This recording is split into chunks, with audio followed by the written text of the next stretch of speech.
Dhaka pain paralysis হাসপাতালের পক্ষ থেকে সবাইকে শুভেচ্ছা।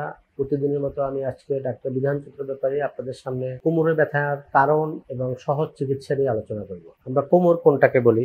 আমাদের পিছনের আমাদের যে ভার্টিব্রা আছে এখান থেকে 33টা ভার্টিব্রা থাকে। এখানে লাম্বার এরিয়ার জন্য 5টা ভার্টিব্রা, যেটাকে আমরা কোমর বলি। এই 5টা ভার্টিব্রার যে কোনো কারণে যদি পেইন হয় সেটাকে আমরা কোমরের ব্যথা বলবো।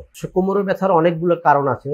এর ভিতরে হতে পারে স্পন্ডোলাইসিস হতে পারে, তারপরে পিএলআইডি হতে পারে, যেটা পিএলআইডি হচ্ছে দুই হাড়ের মাঝখানে একটা ডিস্ক থাকে, ডিস্কটার জেলিটা যদি বাইরে বের হয়ে যায়, এখন নার্ভ রুটে কম্প্রেশন হলে সেটার কারণে কোমরে ব্যথা হতে পারে, মাসেল স্পাজম হতে পারে, লাম্বারে টিবি হতে পারে, ক্যান্সারের কারণে হতে পারে, ফ্র্যাকচারের কারণে হতে পারে, ব্যাড পোস্টারের কারণে হতে পারে।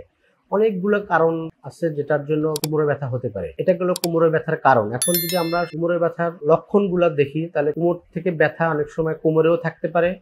পিছনের যে অংশটা আছে আমাদের কোমরের ব্যাকের পিছনের যে অংশটাকে, ঠিক এই জায়গাটায় ব্যথা থাকতে পারে, অথবা ব্যথা কোমর থেকে একদম পায়ের দিকে নিচ পর্যন্ত যেতে পারে। হাঁচি দিলে কোমরে ব্যথা লাগতে পারে, কাশি দিলে কোমরে ব্যথা লাগতে পারে।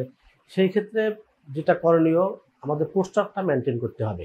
আমরা সঠিক দেহভঙ্গি বা আমাদের যে চলাফেরার যে এটা সঠিক মেডিকেলের ভাষায় যেভাবে আমাদের পোস্টারটা সঠিকভাবে থাকবে, ওইভাবে যদি আমরা মেনটেন করতে পারি, ওই নিয়ম মেনে যদি আমরা সঠিকভাবে অফিস করতে পারি, চলাফেরা করতে পারি, কাজকর্ম করতে পারি, দৈনন্দিন জীবনে সবকিছু ঠিকমতো করতে পারি, তাহলে কোমরে ব্যথা থেকে সহজেই মুক্তি পাওয়া যাবে। সেই ক্ষেত্রে আমার পরামর্শ হচ্ছে, একজন বাত ব্যথা প্যারালাইসিস ফিজিওথেরাপি বিশেষজ্ঞ চিকিৎসকের পরামর্শ নিয়ে আপনি যদি নিয়ম কারণগুলো ঠিকমতো মানেন, কিছু ব্যায়াম